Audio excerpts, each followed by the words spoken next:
Şimdi tabii ki sorunlarımız var, sıkıntılarımız var. Dünyanın, Türkiye'nin sıkıntılı bir süreçte geçtiğini hepimiz biliyoruz. Ama bunun üzerine bir de un fiyatlarının böyle yüksek olması, rayiç böyle farkların gelmesi tabii ki bizim esnafımızı zor durumda bırakıyor. Sadece unla da kalmıyor bu. Susam fiyatları, yağ fiyatları, işte yumurta fiyatları, peynir fiyatları, poşetler, kağıtlar, yani bunlar hepsi %50 oranında zam aldı. Bu da tabii ki bizim esnafımızı zor duruma koydu. Şu an biz de Gaziantep Pideciler Odası olarak mutlaka ekmeğe zam almak kaçınılmaz oldu. Yani mecbur almak zorundayız. Çünkü un fiyatları çok yükseldi. Geçen federasyon başkanımız da bu un fiyatları ile ilgili bir basın açıklaması yaptı. İnşallah devlet büyüklerimiz acilen bu un fiyatlarının önüne geçerler. Bizim esnafımızı zor durumda kalmaktan kurtarırlar. Yani bizim 20 gün içerisinde 143 liraya aldığımız un şu an 170 lira, 173 lira. Yani 20 günde veya bir ayda 30 lira fark, çok büyük fark. Bizim ham maddemiz yani undur. Un %33 zaten un, ekmek. Yani %33'ü undan oluşuyor bizim ekmeğimiz. O yüzden bu da bize çok büyük bir etki yaptı. Mutlaka şu an esnaf olarak istişareler yapacağız. Büyük ihtimalle zam kaçınılmaz, yani zam almak zorundayız. İşte buğdaya bağlanıyor. Buğday fiyatların olması, kuraklık olması, buğdayın olmaması, işte ithal buğdayın pahalı olması, dolarla gelmesi. Yani bizim değirmencilerden, buğday tüccarlarından aldığımız bilgiler bunun üzerinde. Ama tabii ki asıl bunu çözümleyen merciler olacak, devletimiz olacak. Devletimiz bu buğday ihtiyacını karşılayacak. Un firmaları da uygun un üreterek fırıncılarımıza uygun un vermesi lazım ki un fiyatları bu kadar yükselmesin. Tabii ki diğer ürün demin anlattım işte. Poşet 170 liraya aldığımız poşet şu an 250 lira. Bakın aradaki farka bakın. Kağıt öylesine, susam 10 liraya aldığımız susam şu an 20 lira. İşte peynir 150 liraya aldığımız peynir şu an 250 lira. Susamlar öylesine, yumurta öylesine, yani bütün sektör etkisi. Maya 70 liraya aldığımız maya şu an 120 lira. Ondan sonra doğalgaz, elektrik hepsi yüksek. Odun zaten 400 liraya aldığımız odunun tonu şu an 650-700 lira. Bunlar hepsi maliyet.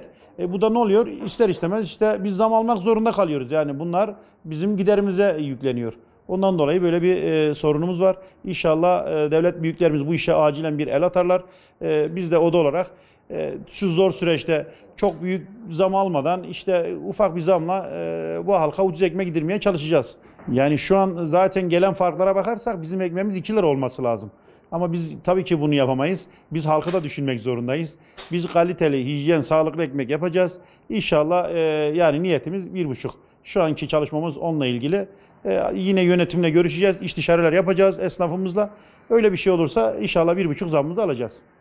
Şu anda bizim elimizden gelen bir şey yok. Dernek başkanının elinde olan bir şey bu zamın gelmesi. Şu anda geçtiğimiz döneme baktığımızda un fiyatları 140'tı, şu anda 180 civarında gözüküyor. Bu da mağruren bizi etkiliyor. Bu zam olduğu zaman da müşteriye de yansıyacak.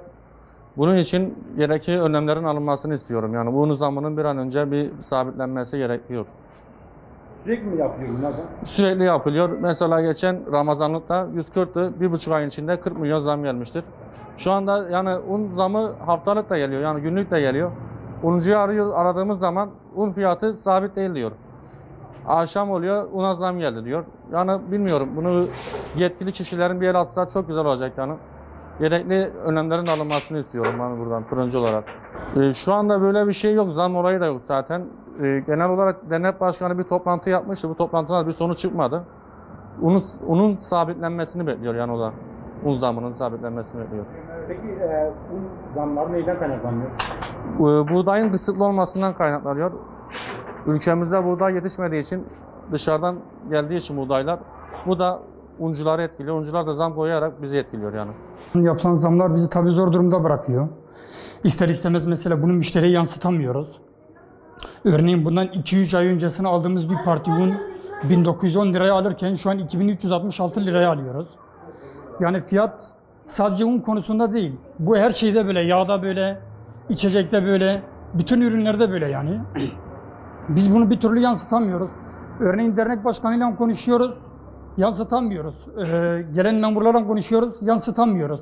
Örneğin mesela derneğin bize dediği şey şu, siz de zammınızı yapınız. Mesela bu kesim bundan bir kesim, zaten biliyorsunuz pandemideyiz, sıkıntılı dönemdeyiz.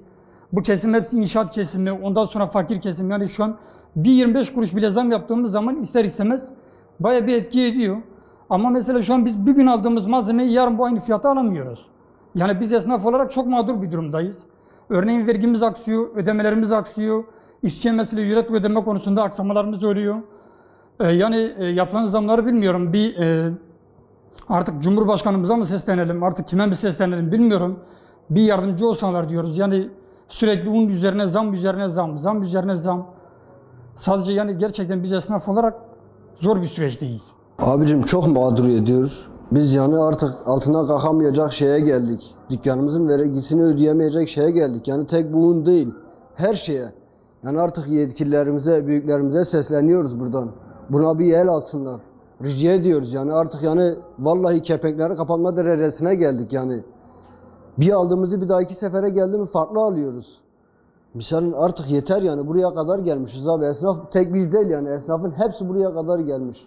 Yeter artık yani abicim. Buna bir büyüklerimiz bir el alsın, bize bir yardımcı olsunlar. Abi şu an bir çuval un neredeyse 200 milyona dayandı.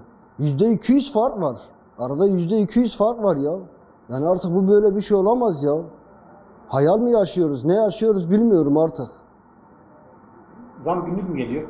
Abi her gün geliyor hemen hemen. Misal örnek diyelim, ben haftada bir parti un alıyorum. Her hafta değişiyor abi. Her hafta. Misal örnek diyelim, her parti başı 200-200 değişiyor. 200-200. Un fiyatları böyle artınca siz fiyatlarını artırabiliyor musunuz? Abi imkanı var mı ya? Kırsal kesimde esnaflık yapıyoruz misalım. Zengin bir şey değiliz yani. Çevremiz yani hepsi inşaat işçisi. Asgari ücretle çalışan bir şey yani sen. Ben yani asgari ücretle çalışan bir şeye yani ben nasıl yani simidi 3 milyona ya da 4 milyona satayım? İmkanı yok abi, yansıtamıyoruz.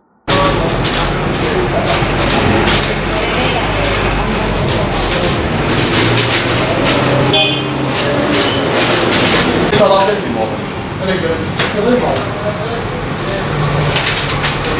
var mı? 3 tane evet abi, alıyorum abi. Evet. Valla bir şey yok.